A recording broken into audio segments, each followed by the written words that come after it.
Hello everyone. This is going to be the last video covering anomalies on champions. However, I will be keeping everything updated over at tftanomalies.com. I'm still gonna have videos focusing on specific comps or interactions, as well as some league content, so if you want to see that, feel free to subscribe to the channel. You can also catch me live on stream, both on YouTube and on Twitch, so if you want, you can follow me there too if you'd like. This video is going to cover all 4 and 5 costs. We will have timestamps if you want to skip to our particular one, but without further ado, let's just get started. Now for 4 costs, starting with Ambessa. Ambessa is an emissary as well as a conqueror and a quick striker. If you look at her ability, it's pretty complicated. Ambessa switches between 2 forms, which one is range and one is attack fast and heal. And then she has like some like casting things as she switches between forms. But her main gimmick is she just swaps between being 2 range and being DPS drain tank. At least currently, she's kind of awkward to play around. She's like a bit inconsistent. She's mostly used for her traits.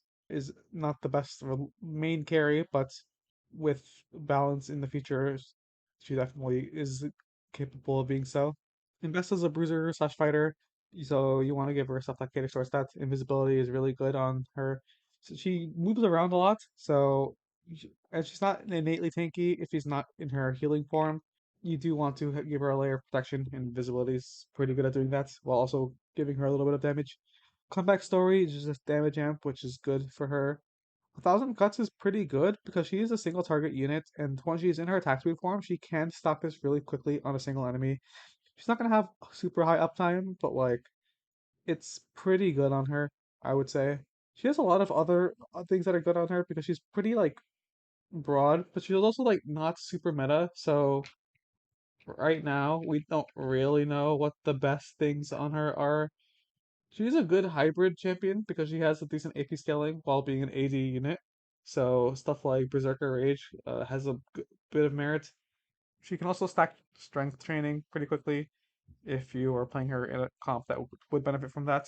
Power absorption is good with Conqueror because the Conquerors are going to have a lot of AD. There's potential tech with Deep Roots and her range switching. I'm not too sure. It might be buggy, and I don't play Ambessa carry very much, but I will look into that in the future. Center of the Universe might be good with her being a quick striker, but it's kind of hard to say until I see for myself.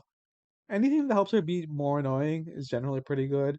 As of this current point in time, I wouldn't really Anomaly Ambessa, but in the future, we will revisit this. Corki is an AD carry caster. He's a pretty solid one. He's a scrap artillerist. He has a pretty cool ability. Gets a bunch of projectiles. He splits it amongst enemies. Uh, Corki's thing is that he reduces their armor. Every 7th missile does more damage and reduces their armor by more. Playing around Corki is pretty straightforward. You just want him to get more damage. You want him to cast more. House Rhythm, I'd say, is pretty good because not only does it give him more damage from casting more, it also gives him an extra layer of safety because while his cast is most of his damage, he also like moves away from enemies, so it can help a little bit in that regard. Otherwise, anything that just makes him do more damage generically for an AD ranged unit would be good. Comeback Story is the most generic good option, but anything like Strength Training, Strike Tank Strikes, Cold the Weak can be good. I don't think there's many comps where Corki is currently the anomaly candidate, but if Corki were to get just a little bit stronger, he's obviously going to be like a main carry. Once other things like Black Rose are nerfed, you'll probably be seeing a bit more Corki, and then the nuance to what you should pick here will be a bit more fleshed out. Now we have Dr. Mundo, who's a very prominent frontline tank. He's a dominator and an experiment. His experiment bonus is very strong for just stacking infinitely over the course of the game. His ability heals him for a portion of his max health and a flat ratio, and it does damage AoE, and then afterwards it does more damage, similar to Nunu. And his experiment bonus, as I said, he gains max health, and then on each takedown, that max health bonus is increased. So if he gets a few takedowns in a round, the health that he gets at the start of combat will be higher than it was before. This guy is really good just because his ratios are really high, both the AP ratio and his health ratio. He also gets AP from Dominator, even though that one isn't too explored. He's more known for his health ratio, which is really high. 25% is a lot. So giving this guy a lot of raw health makes him heal a ton and become very unkillable. With Mundo being as annoying of a tank he is, the best things you want to go for are things that make him just unkillable. Stone Skin will keep him alive the longest, at least for the sake of tanking purposes. I know that there's some other options that would make him a bit more of a carry, like Slow Cooker, but it kind of depends on what the rest of your comp looks like as to what you would take. If you want Luna to do more of the heavy lifting himself, then Slow Cooker is great. But if you want him to just do his job as a tank, I think Stone Skin is a bit better. Dramatic Entrance, kind of the same thing, a little bit of both. It makes him incredibly tanky, and it provides some utility. If he's not the only tank, which he isn't in a lot of comps, then it's definitely worth taking. Otherwise, anything that makes him more tanky would be good. There isn't really a lot of stuff that's bad on him. If you were to go in a vertical dominator setup, Mage Armor can be pretty good because he'll get a lot of resists from the AP that he's stacking infinitely. Bruiser Mundo, or even just Experiment Mundo, but they can also use Heavy Hitter pretty well. I have Ekko, who's a Ambusher Firelight Scrap, ties in traits pretty nicely with Powder. Overall, a pretty solid unit. Mostly a secondary carry for now, but he's a pretty reliable one at that, so there's nothing really to complain about here. Echo's spell summons his after image that does damage to the current target repeatedly and then does some other damage to nearby enemies. This also reduces magic resist. Echo's supposed to be kind of like an assassin, but he doesn't quite do enough damage to do that. So he's kind of more played as an AP bruiser, which I think he's fine at. He's at the end of the day a secondary carry in comps like Scrap or an Ambusher, so there's nothing really to complain about. Echo being an Ambusher, being a melee unit, he benefits a lot from invisibility, which gives him crit chance, which helps with his trait, and additionally just helps him survive a lot longer. Anything else that gives him damage, like Comeback Story, is good. Last Chance helps him survive longer. Anything that would give him more damage would be good. Anything kind of utility would be acceptable. Because Echo isn't a main carry candidate at the current moment, it's not super necessary to put him into the anomaly, but in a future patch, he might be strong enough to be a main carry. So there's definitely good options to choose from for him. Elise is a form swapper, has a melee form and a ranged form. Also, probably the most prevalent units in the current meta, being both a Black Rose and a Bruiser. So her melee form, she's the prominent AoE stun unit of the set. Also has a heal for some reason, unlike the units of the past that were the AoE stun bots. For some reason, they also made Elise tanky and they gave her the summon trait. I don't really know what Riot was thinking. This unit is just kind of overtuned. But yeah, she stuns in a massive AoE, does a little bit of damage, but she heals. So she's also like really good at tanking, which makes her just really annoying to deal with. As a backliner though, which I would say is worse than the frontline form, but can be pretty good. Like she's still a overall very solid unit as a backliner. Backline Elise summons spiderlings that explode after a certain amount of time and they do AoE damage. This spell is just good. It's just pretty reliable damage. They can sometimes sneak past enemy frontliners and hit backline carries. She's a pretty good fallback if you can't find your Heimer to your Silco to your Zoe to, but you manage to find the full front line. Putting just AP items on her and having her carry can be a solid option that can even just win you the game itself. With melee at least, you want to look for Cosmic Rhythm. This makes her cast a ton more. Normally, the AoE sunbots usually gets one cast before they die. With Cosmic Rhythm, it's going to be more like three or four. She's casting way more frequently than she should, and she's healing as well, so it kind of just makes her a menace. Dramatic Entrance is also pretty good in the sense that you get a stun, and then when she casts again, you'll get another stun. So it's kind of like Cosmic Rhythm, except instead of relying solely on casting, you get the immediate value of her initial stun and also a bit of tankiness from the anomaly itself. Stun Skin is another one, and just keeping her alive to stun more with the fact that she heals, she can reliably cast multiple times with Sunskin, and overall just buys that much time for your backline to wipe the enemy. Any other tank anomaly would be good on melee at least. Nothing Wasted is really good for hitting her to cast more. Touch of Frost is pretty underrated just because she's hitting a lot of units, and if they were to die, they would chain CC. And either way, getting the chill on top of the stun just makes her overall count control much more potent. As for ranged Elise, she's again a generic AP caster. So you just want to give her AP caster options. Comeback Story is just the most generic damage amp one that works well in pretty much any comp. Nothing wasted, just a mana regen source. Magic Expert is because she doesn't have enough actual AP, so you want to make sure to build AP on her, and this will help you get to enough damage. Otherwise, anything that makes her cast more, anything that makes her do more damage would be good for a backline damage dealer.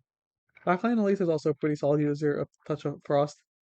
Garen's an incredibly solid tank, both supportively and just like primarily. He has his emissary bonus, which grants a health to allies to his left and right. He is also a watcher, which just gives him damage reduction. Garen passively heals on the damage that he does from his attacks and from his ability. This doesn't include items or anomalies. It works in the exact same manner as set 11 Annie, who had the exact same passive, except with I think with a different ratio. The active just gives him a shield based on his max health and based on a certain amount of AP, and then does damage in an AoE. Garen is just really, really tanky. He's really good at that. With his health ratios, you are incentivized to build health on him. However, anything that makes him more tanky will multiply with the health that he's healing. So you don't actually have to go only raw health, because if he has more resist, the health that he's healing and giving is more valuable. Really, the only thing that would matter for the actual health part is the amount of health that he gives to adjacent allies from his emissary passive. But that's not super, super important to worry about when there's a lot of just really good tank anomalies overall. I think Garen's best anomaly is actually Deep Roots. A lot of people think it's giant size just because it just gives health and Garen likes health. But I think Deep Roots is just overall a much more well-rounded anomaly. One, it gives 700 health, which is pretty close, and it also gives arm and MR. But what it also does is A, makes it so that he does not move, meaning it makes it pretty good for him to actually like stay and protect, like stand in front of your backline.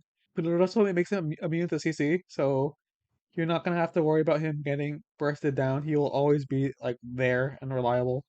I also think Stone Skin is better than Giant Size, just because it's just overall a much more tanky anomaly.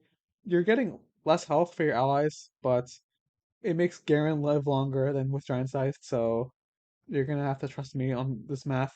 That said, 1,000 health is 1,000 health, and Garen being able to give 20% of that to his adjacent allies and heal for a percentage of it on any kind of damage is very good.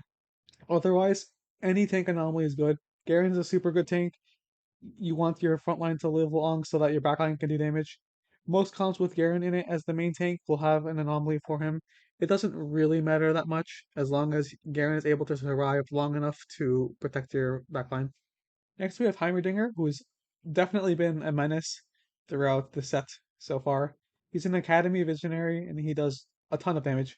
His spell fires missiles at random enemies, and each subsequent cast fires one more missile than the last. This guy abuses Blue Buff and Archangel and skills infinitely, incredibly quickly, and he's definitely a decent anomaly candidate.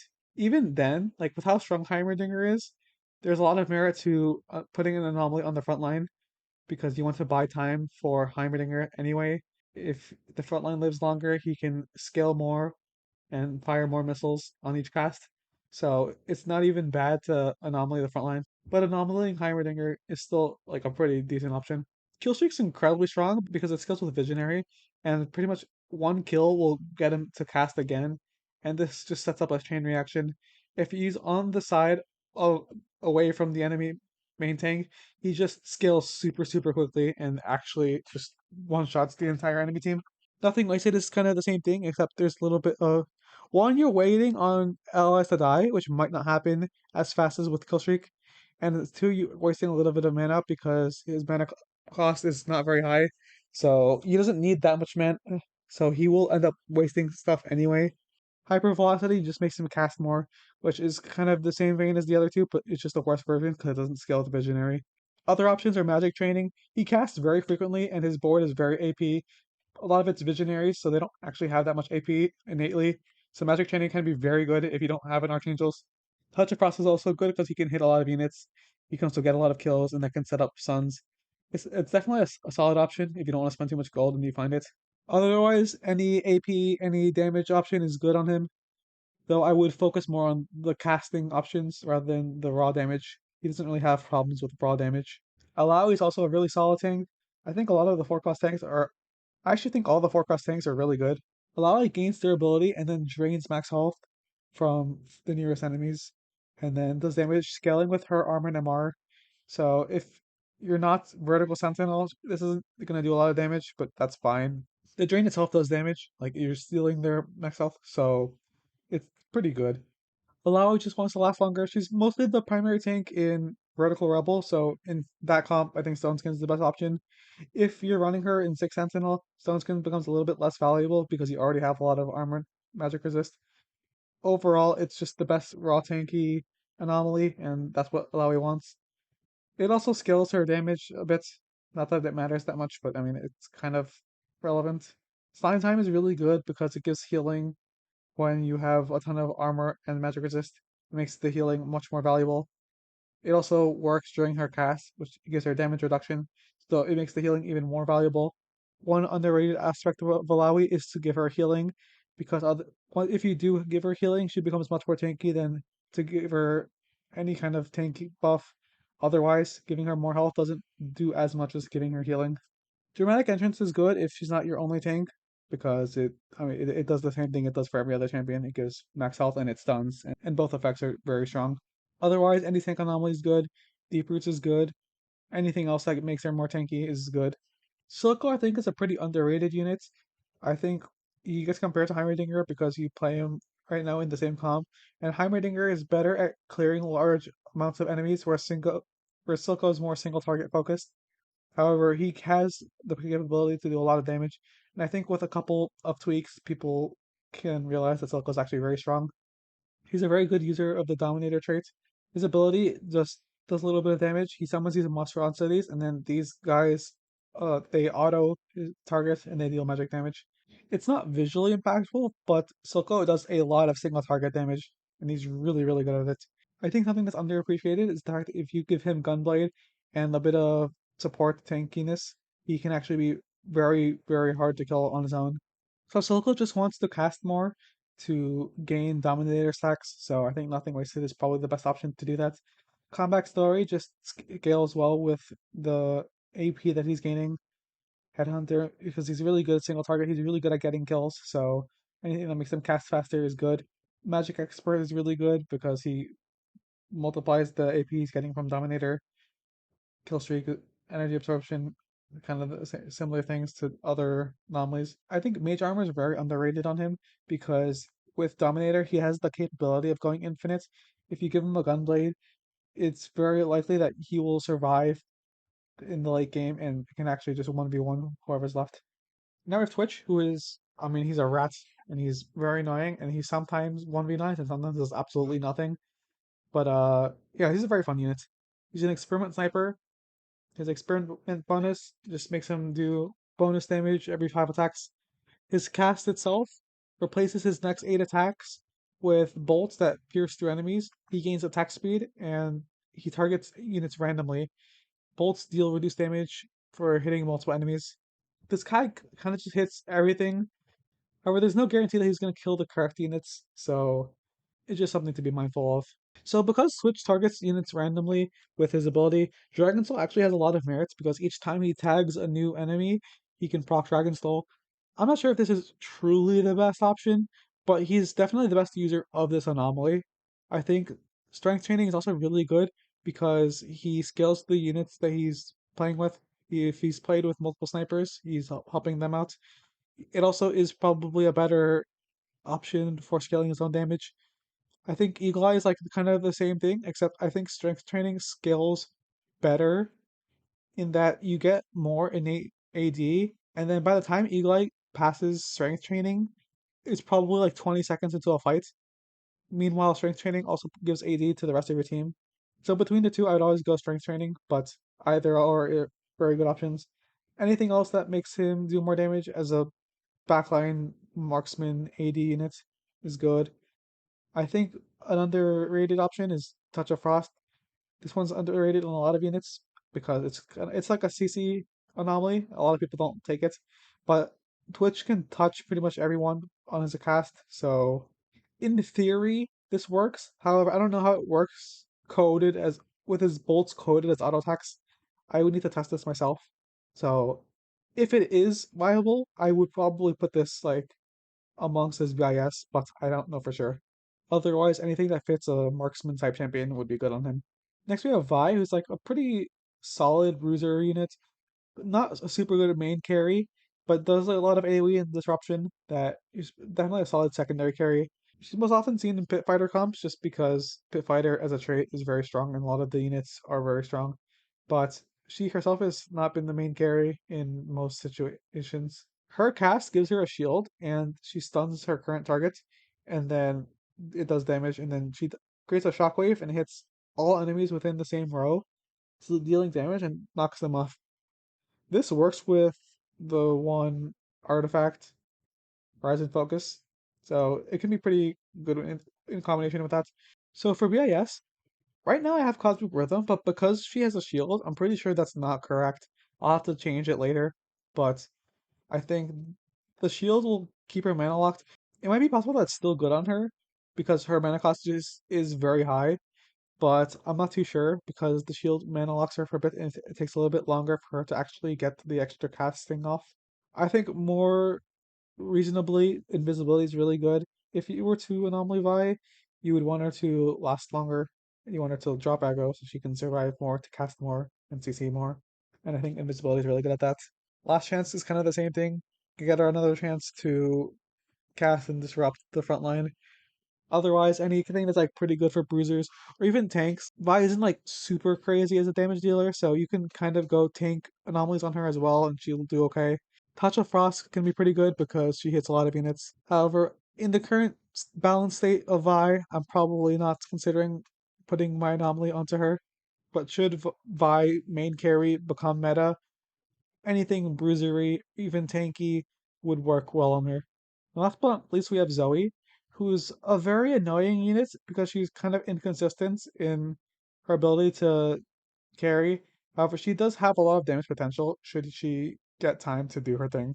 However, I do think she's pretty reliant on having like archangels, as otherwise she will get stuck on a main tank for pretty much the entire combat. She'll never really have a way of dealing with them. Zoe's ability launches a star at the current target and it bounces between the furthest enemy and then back to the original target, repeating a certain amount of times. So the way it works is that she will hit her main target 3 times, and then during those bounces, she will hit other units like her main target is Lux. Her spell will go from Lux to something to Lux to something, whether it's the same thing or this is something else, and then it goes back to Lux. It'll always hit her main target 3 times, and then it'll hit 2 other units randomly, just depending on what's in her range. She's right now she's probably the weakest of the AP carries, but she's still a pretty like solid option. However, currently I would lean towards Heimerdinger and Silco as better primary carries. Zoe just needs more damage, needs more casting. She gets a lot of AP from her traits, so you don't necessarily have to invest too much into those. Both Rebel and Sorcerer just give her raw AP, so stuff that multiplies stats well would be the best. Comeback Story is a damage amp. She doesn't have a Sorcerer damage amp, so it makes it better. I think for raw damage is the best option. Headhunter is pretty good for making her cast more. In the comps that she's currently played in, she doesn't have that much damage, so she ends up being the one getting kills. In Rebel, which is where she's played the most, the rest of the units don't have backline access unless you have a Jinx, and Jinx isn't getting the kills unless she's Jinx 2 with items. So until you have a unit that literally one-shots the entire board, Zoe's gonna be the one getting most of the kills, so Headhunter can ramp up pretty quickly. Nothing wasted, just helps her cast more, and hopefully we'll get her to kill more things. Otherwise, generic mage anomalies are good on her. Nothing too crazy. Stuff like the finisher and touch of frost can be pretty good. She hits a couple units. She has the potential to hit backline and kill them immediately if you have a very lucky and fortunate setup. If you recognize such a scenario, you can definitely go for that. Caitlyn is a 5 cost. She's a Enforcer Sniper. Her ability is also kind of complicated. So when she casts, she summons an airship and it drops bombs that deal AoE damage, and then enemies that are hit in the middle of each bomb has their armor and MR reduced, and she fires an empowered auto towards them. Caitlyn's a solid unit. She's kind of hard to main carry because I mean she's a 5 cost, but she's a very good secondary carry. She does a lot of AoE damage. She can randomly assassinate backliners if she gets a fortunate enough bomb. So from playing a little bit of Caitlyn, I found that Touch of Frost is actually very good on her. The reason for that is because she applies it to pretty much the whole board, and she can very easily get the kills with her empowered autos, meaning she just spreads stuns everywhere. I think this is pretty underrated tech that's actually quite strong. I hope to see it a little bit more in the future. Otherwise, Caitlyn's pretty good with just generic damage. She's just AD, marksman, type unit, except I guess Caitlyn's a bit like an AD caster. Eli's pretty good because she's not autoing very much. So in most cases, strength training would be better, but Caitlyn is spending a lot of time in her ability, and it doesn't stack strength training nearly as fast as with other champions. So Eagle Eye is probably the best AD option of choice. Caitlyn being an enforcer sniper means she has a ton of damage amp, so looking for more damage amp isn't super necessary. That's where you're starting to get diminishing returns. But Caitlyn does love having raw AD because she does not have any of that in her kits, and that scales her really well. Another really good anomaly is Dragon Soul for the same reason as Switch. When she uses her empowered autos during her cast, she can proc Dragon Soul, so that is another way to use it really reliably.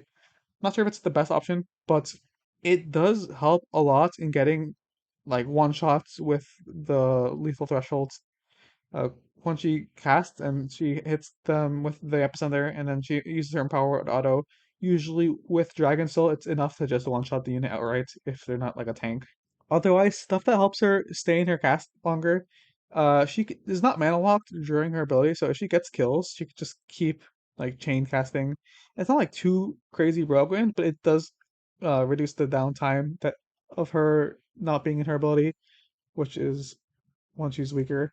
Otherwise, stuff that makes her do more damage, stuff like Hold the Weak, it's still crit damage towards like units that are like low, and if she just helps her get some executes going. I guess not the best user of stuff like mini me's and stuff, but I have them here. I'll probably remove it sometime later. Titanic Strikes works with her autos. I'm not sure how this works with Cosmic Rhythm. I don't know if this is better than something like Killstreak for the purposes of chain casting or whether it's necessary, but it is an option, maybe. I don't know. Next, we have Jayce, who has a frontline and a backline form.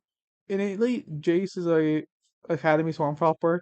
He passively summons this Hexforge, and then depending on which form he's in, it does different things.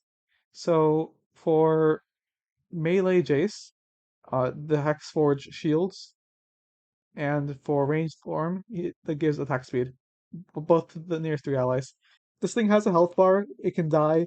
If it dies, if your Jace revives it on cast instead of like doing the shield or the attack speed. His melee form basically knocks back one unit, and then he kind of makes them fly across the screen and hit a bunch of units and do damage. Jace's ranged form creates these crystals, and it kind of just ping pong chain reactions, does a lot of the damage if you give him the right setup. After experimenting with it more, I do think that range Jayce is a bit underappreciated as like an AD carry, but we might see a bit more of that later, so I'm not too worried. As for anomalies, Jayce can just chain cast pretty easily. Casting a lot is very important because you get the Hex Forge up more often. You get more shields, you get more attack speed. If it's dead, you can revive it sooner. As a frontliner, Jayce is kind of a bruisery. He can be played as a tank, but he's not an amazing tank. He's not super heavy damage. He's kind of a utility unit. CC displace one unit for a long time. So stuff that makes him live longer, just to displace more, is pretty useful. He also applies Touch of Frost quite well, because the unit flying around usually hits a lot of other things. It usually picks like the best line to hit as many units as possible. As for range Jace, same thing in terms of the Hexforge. You want to cast as much as possible. He does a lot of damage, so it's just more to that. Otherwise, damage amp is good. Jayce has Form Swapper and Academy, so it's not like the best option. Maybe something like Eagle Eye can be better if you're not. But I think generically, Comeback Story is better unless you're like strictly vertical Form Swapper or vertical Academy. I think Comeback Story is overall a better anomaly. That said, if you are heavy vertical into one of those, having a source of AD would probably contribute more damage than having more damage amp. Other generic AD caster type anomalies would be good. Anything that gives him raw AD, anything that makes him cast more frequently. Call of the Week can be pretty good for some crit chance onto enemies. This is another one where Touch of Frost can be very good, though I don't have it listed here, just because range Jayce hits a lot of units. Next we have Jinx. She's the 5-cost Ambusher and the 5-cost Rebel. She does a lot of damage on her third cast. Her other two casts are also quite good, but these are a little bit more utility based. So Jinx cycles between three abilities. She has Zap, which hits a line through her target and stuns every enemy hits. This can potentially hit and stun a lot of units if you find a really good line. Her second ability is Flame Choppers, which it just does damage in three circles, nothing too crazy. And then her third ability is Death Rocket, which just fires a massive AoE and it does a ton of damage. It has a 780 ratio, and it's reduced by enemies that are further away from the center. So this ability always targets the center of the screen, which will be like right here in the middle of like your front line and the enemy front line. So units that are cornered will take the least damage, and units that are in the middle will take the most damage.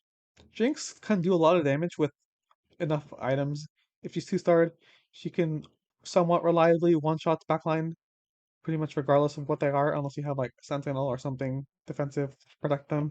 Max Cap Jinx like just does a ton of damage.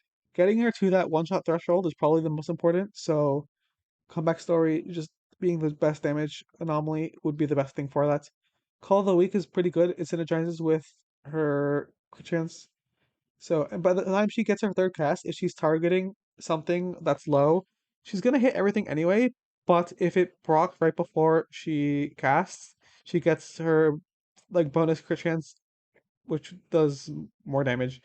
If she has a lot of ambusher, that can turn into crit damage. So you would potentially, like best case scenario, she's targeting something that's super low, but instead of killing them, she just casts and she uses that damage for the rest of her cast, and that does a lot of damage. She also hits the whole board, so Touch of Frost can be useful. That's not anything crazy, but you can, if you don't kill everything, you can at least stun most of the board, and it's very crippling. Otherwise, stuff that helps her cast more, anything that gives her raw AD, makes her do more damage, usually pretty good. You're not typically cycling through to get her Death Rocket twice. It's pretty rare that that will happen. LeBlanc is a very fun unit in my opinion. She's a bit less of a carry and more of a utility slash supportive unit, but she has a lot of potential on her own. She's the 5-cost Black Rose and Sorcerer. She also has a very unique effect. Her ability chains the 4 nearest enemies based on her current targets. She does damage split between them, and then she provides a damage share kind of mechanic, which makes it so that when you damage one, you deal a certain percentage of that damage as true damage to the other 3. LeBlanc also empowers her next 3 attacks and deals a bit of bonus damage based on if she kills. That's not a huge part of her spell, at least in her current balanced state. But the one thing I will say is that this system does make it so that she scales pretty well with attack speed because she's mana locked until she uses those 3 attacks. So you want to give her something like a Ginsu's over something like a Shojin because you want her to start gaining mana faster. Because her ability just has like a really strong effect, Cosmic Rhythm is pretty valuable to have it up as much as possible. You're just giving bonus damage to one of your allies, and that's just like giving them an extra item. If you want to go for a more carry oriented LeBlanc, Comeback Story is the best damage option. The finisher is really good in that any of the 4 units hit can kill the others and it can kind of chain reaction. It has a bit of synergy with her spell, but LeBlanc isn't currently balanced for that to be the most used. However, it is pretty easy for her to get procs off of this just from other allies damaging chained enemies. Otherwise, stuff that helps her cast more, stuff that gives her more damage is good. Touch of Frost is pretty decent. There's also a unique synergy with Fireball in that the chain will amplify the fireball damage. It's like the only way to amplify the fireball damage. It has a similar interaction with like Deathfire Grasp, the artifact, where it's the only way you can amplify Deathfire Grasp. So it's not like that much of a damage increase, but you're getting 18% of those effects onto the other enemies, which is pretty nice. Next we have Malzahar, which is arguably the strongest unit in the game. He's a super solid unit that given enough time will kill everything. He's a 5 cost automata and visionary. The way his spell works is that he hits enemies in a 5 hex line and he does damage and he shreds them. And he gives them stacks of infection. And what infection does, like, it creates a permanent damage over time effect. This can stack infinitely, and then you when the target dies, it spreads.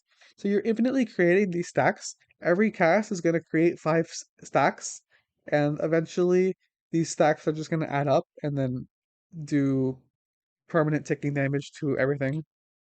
So you're never losing stacks on anything, it just spreads. So you'll, like, your first cast will always have 5, and then you'll have 10, 15, 20, just across enemies on the board. Malzahar really wants to be casting more. The best synergies are with Nothing Wasted and Killstreak. They synergize with Visionary and they help him get as many infection stacks as possible. Otherwise, stuff that just makes him do more damage is really good. Malzahar is one of the best damage units in the game, so play around that is also good. He has good synergy with the finisher and Touch of Frost because he hits a lot of units pretty frequently. Magic training can be okay if you have a good mana setup for him. Even then, it might be better to put magic training on someone else, but Malzahar is a unit that would benefit from it a lot. Otherwise, generic mage anomalies can be acceptable if you don't want to waste too much. However, I would try to look for something like Nothing Wasted or Killstreak onto Malzahar, as he's definitely a strong enough unit to worth rolling and investing some gold for getting something good. Though it's also common that you would anomaly Garen over Malzahar. It is up to what you hit at the end of the day. The next unit is Mordekaiser, which is probably my other candidate for the best unit in the game. Mordekaiser is just an absolute beast. He does so much of everything, and he's super strong. He's a 5 cost Conqueror and a Dominator, though he doesn't really use Dominator that well because he is not casting very frequently at all.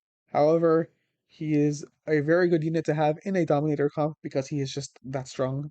Mordekaiser's spell, he gives himself durability, and he summons a claw, and it pulls the 4 nearest enemies, and it makes it so that they take more damage from him. And then for the next 10 seconds, he gains Omnivamp range.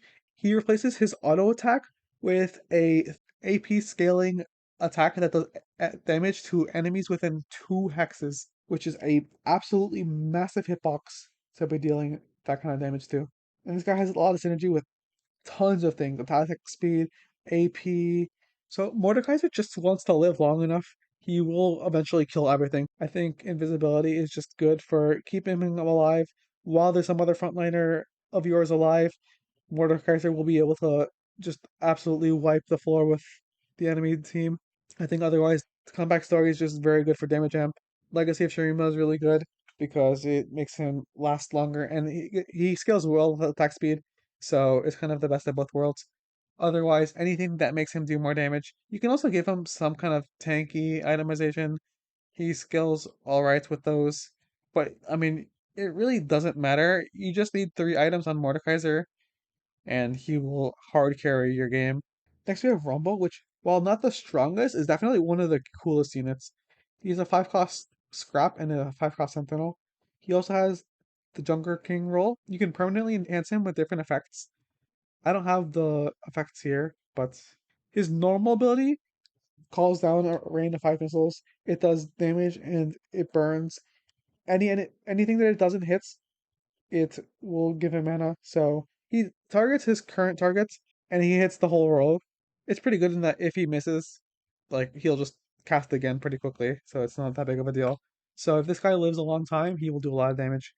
And with all the other add-ons to his ability, if you give this guy a little bit of healing, this guy is very, very strong. So there's kind of an interesting story with Rumble. Cosmic Rhythm is either the best anomaly for him or the worst anomaly, just depending on how the enemy is positioned. Because if the enemy is solo frontline, this is probably one of the worst things you can have because he will not be hitting very much. But if the enemy has like a large line, a front line, this is probably the best thing you can have because this will make him cast way more frequently. It kind of just depends. However, I think if you make that decision, it can definitely be worth it. Otherwise, he's a carry, so you want him to last longer, and I think invisibility is pretty good at that.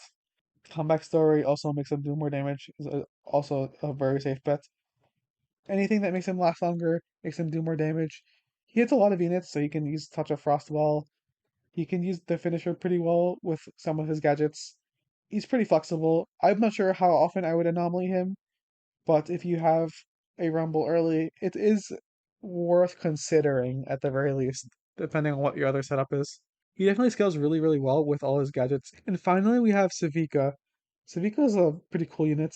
She is the 5 cost Chem Baron. She's also a 5 cost Pit Fighter.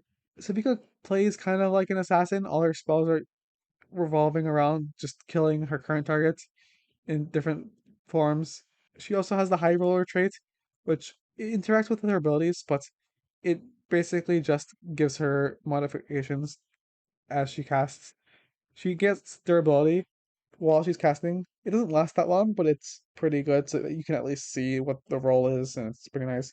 These modifiers aren't too crazy, but it adds a bit to the spectacle that is just her ability. Her abilities like randomly casts one of 3 spells. She has the flamethrower, which does true damage, and it just burns them and it cooks everything and enemies within an AoE around them. It just does absolutely tons and tons of damage, and it's true damage, so she will kill the targets if she lives long enough, and that's kind of the whole point. Which is this is more like the tank shredding option. Extendo punch is like an assassin type ability. She does a lot of damage, it knocks them away, and then she follows them. This is used to get into the enemy backline, then paired with one of her other abilities can wreak havoc. Her final ability is Chomp, which is just an executes pretty much. It does a ton of damage. It it literally executes, and then it resets in a manner similar to Smeech. Sevika doesn't have a lot of defensive capabilities. Invisibility is just generically very, very strong for keeping her alive, and I think Sevika needs that a bit more because she already has a lot of innate damage in her kits, and she scales really well with having damage in her items. If you go more defensive itemization, then Comeback Story is very good for getting her the damage that she needs. Diving in can be really good because if she roll most of her abilities synergize with the actual diving in.